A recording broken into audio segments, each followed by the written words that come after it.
Salam saudara-saudara yang diberkati Tuhan dimanapun saudara berada. Kembali lagi bersama saya. Saya akan menceritakan banyak kesaksian yang begitu dahsyat, yang begitu hebat. Bersama Tuhan Yesus kita bisa lakukan perkara-perkara yang besar. Oh haleluya. Saudara, pagi ini kita akan ceritakan bagaimana kesaksian yang begitu dahsyat.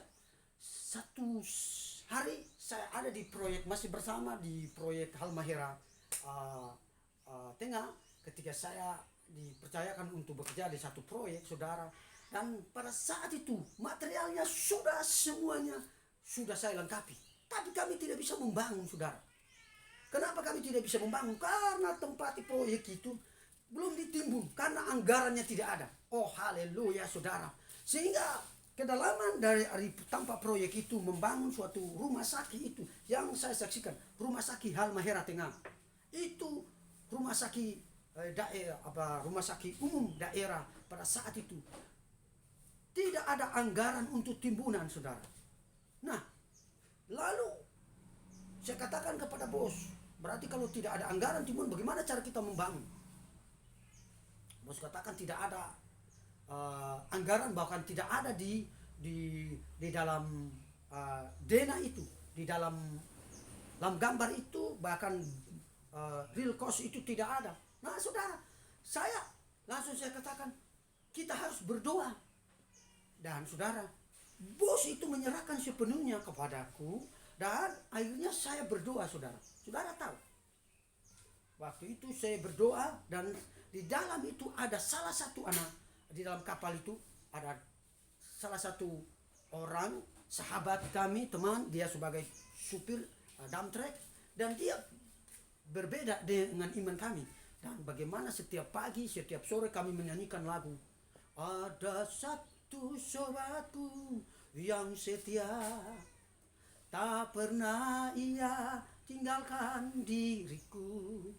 Di waktu aku susah, waktuku sendirian, dia selalu menemani diriku. Namanya Yesus, namanya Yesus, nama Yesus yang menghibur hatiku. Namanya Yesus, namanya Yesus, nama Yesus yang menghibur hatiku. Saudara tahu, setiap malam, setiap pagi kami nyanyikan pakai dengan keroncong. Dan pada saat itu tukang-tukang itu maju di depan kapal, dan kita nyanyikan. Habis setelah nyanyi lagu-lagu kidung jemaat, nyanyi lagu-lagu mampirlah dengar doaku, nyanyikan lagu-lagu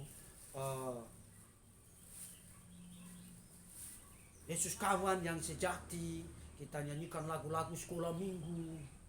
Dalam Tuhan kita bersaudara, dalam Tuhan kita bersaudara, dalam Tuhan kita bersaudara, sekarang dan selamanya. Dalam Tuhan kita bersaudara. Saudara tahu, kita lagi nyanyi, tetapi orang yang ada di dalam ini tidak seiman dengan kami. Dia marah. Saudara tahu, malamnya dia ancam saya. Dan dia katakan, saya tidak senang dengan kamu. Dan akhirnya dia ambil itu golok, pedang, peda yang ada di dalam kapal yang begitu tajam. Dan dia langsung memotong itu kapal di sampingnya. Dia katakan, saya bisa bunuh kamu. Lalu saat itu saya langsung, kesalahan saya apa? Dan dia katakan, kamu bajingan ya. Dia bilang, kamu mau tantang saya. Saya bilang, saya tidak pernah menantang kamu. Dan saya dipercayakan oleh bos untuk bagaimana untuk menyelesaikan proyek ini. Dia katakan, kamu sudah sabotasi pekerjaan saya. Saya bilang, pekerjaan kamu kan sebagai supir. Tapi saya tidak ambil. Dia bilang, saya kecewa dengan bos, dengan saya kecewa sama kamu. Lalu hari ini saya bisa bunuh kamu.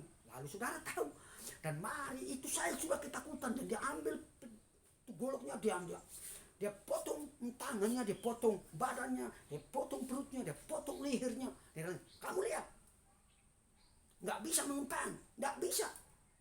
Dan saya katakan maaf, saya minta maaf kalau saya salah. Saya tidak bisa uh, uh, uh, bersalah dengan kamu karena saya tidak pernah melakukan kesalahan. Dia bilang, kamu melakukan kesalahan dengan tindakan-tindakan kamu. Kamu nyanyikan lagu-lagu di depan kapal. Saya sendiri dan saya tidak ditemani.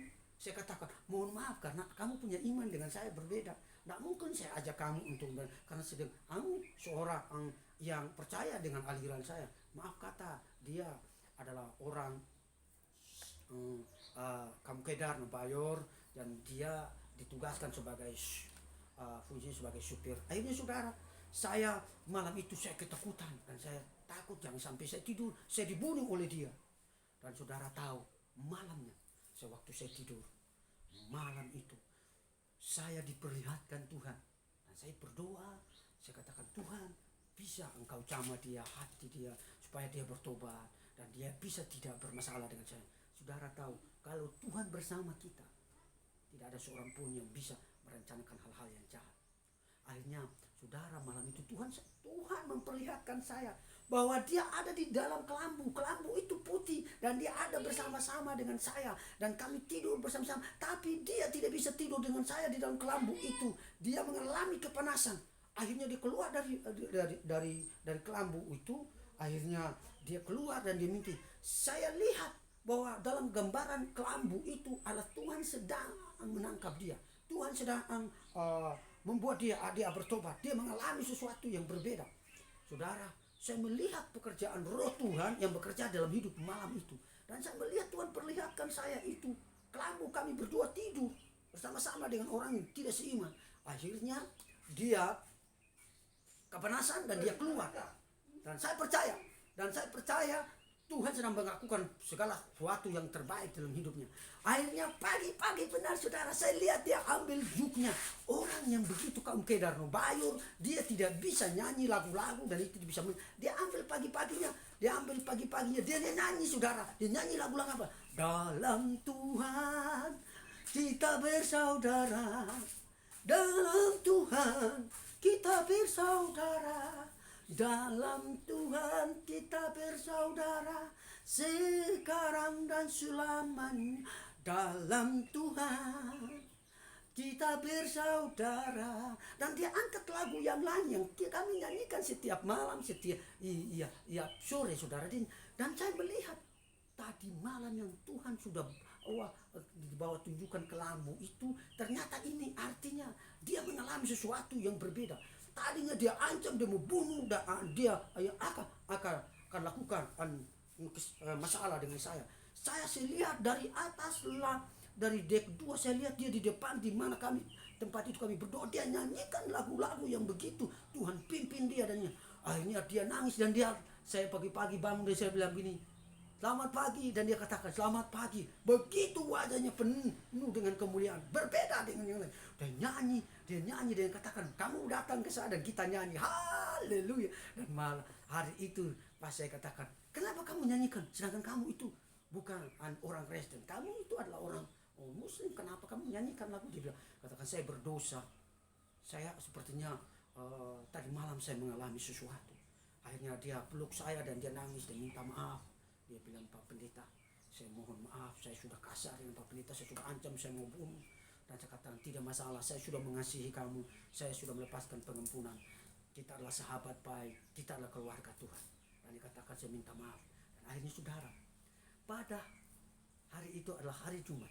Akhirnya dia pergi, mau sholat.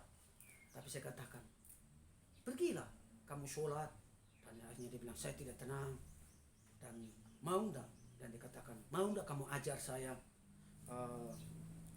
bagaimana berdoa supaya doa saya dijawab. Saya katakan, kamu berbeda hari ini. Dan saya katakan, dia bilang, saya percaya Tuhan yang kalian sembah itu Nabi Isa itu saya percaya. Akhirnya saudara, hari itu juga dia dikatakan percaya, dan saya cari banyak hal tentang bagaimana mengikuti Tuhan. Akhirnya hari itu saya doakan dia, dan begitu dia berkata dari mulut saya doa, dia berkata, saya sangat mengasihi engkau. Dan siapapun yang akan mengancam engkau, saya di depan. Dan saya katakan, tidak perlu kita orang Kristen itu belajar mengasihi musuh-musuh, belajar mengampuni. Dan dia bilang, iya, saya hari ini saya harus praktek namanya bagaimana. Dan saya tadi beberapa minggu itu saya sedang dendam kamu dan saya akan bunuh dan saya akan rencanakan hal-hal yang jahat. Saudara tahu, beberapa minggu kemudian proyek itu jalan, dia setia bekerja, dan akhirnya beberapa bulan kemudian dia minta pamit ke saya bahwa istrinya memanggil dia harus pulang ke tempat di mana yang dia tinggal di provinsi di Sulawesi Utara. Di tempatnya adalah desa itu adalah desa provinsi yang mayoritas adalah kaum Kedar Nubayor. Saudara tahu, dan akhirnya dia pergi dan minta pamit. Dia bilang, saya mengasihi dan saya merindukan. Saya bilang, katakan, saya mendoakan supaya perjalanan kamu selamat tiba dengan. Akhirnya saya memberikan gajinya dia, dan saya berikan dia sebagian untuk dedikasi dia terhadap proyek itu. Dan saya katakan, ini gaji saya sebagian, saya memberikan kamu untuk perjalanan supaya perjalanan kamu aman, apa yang kamu butuhkan, perjalanannya aman. Saudara tahu, sungguh luar biasa kisah demi kisah yang saya alami, bagaimana orang mengalami kasih Bapa ketika kita bisa marah, ketika kita tidak bisa dendam dengan orang, kita hanya senyum dan memberikan kasih Tuhan. Mereka melihat Kristus ada di dalam kita dan dia diberkati, dan dia pulang, dia ceritakan ke keluarganya, saya sangat diberkati seolah orang hamba Tuhan, dan saya mengancam dia tapi dia juga enggak, tidak bisa balas. Dan saya katakan, saya mengasihi engkau, saya sangat menghormati engkau, dan saya sangat menghargai, sebab kita ini adalah satu ciptaan Tuhan. Dan akhirnya saudara, dia pulang dan dia telepon, dia bilang, bagaimana kabar Pak Pendeta, saya sudah ada di sini dan saya sekarang sudah sungguh-sungguh hidup dengan Tuhan. Dan dia percaya Tuhan, saudara. Saya percaya hari ini juga kita yang mendengarkan kesaksian saudara diberkati Tuhan. Haleluya, puji Tuhan saudara. Kita akan lihat bagaimana kuasa Tuhan dalam kehidupan kita sebagai orang percaya yang diselamatkan. Saudara harus banyak bersaksi untuk menceritakan kebaikan Tuhan. Haleluya.